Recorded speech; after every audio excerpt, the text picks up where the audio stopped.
Hey everyone, welcome back to another helpful video. Today, we're tackling how to use Care Credit without a card in 2025. If you've ever panicked because you left your Care credit card at home, don't worry.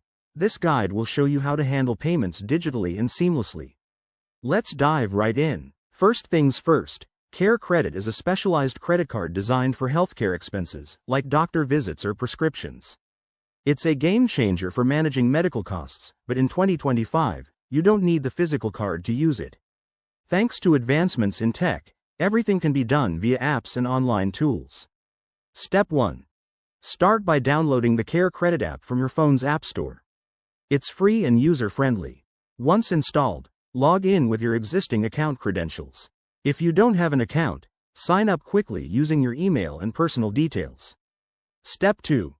Link your Care Credit account to a digital wallet. For iPhone users, open the Wallet app and add your Care Credit card by entering the details from your account. Android users can do the same with Google Wallet or Samsung Pay.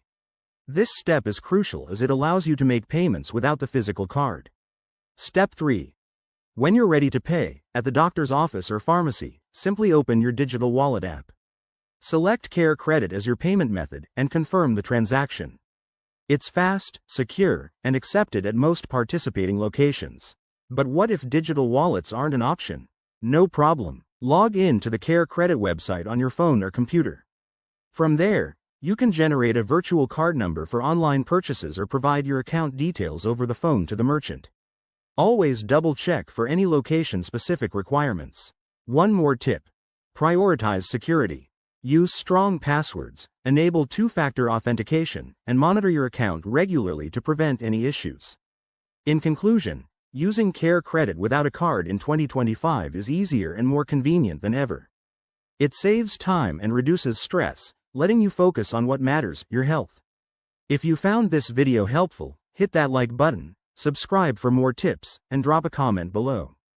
Thanks for watching, and see you next time.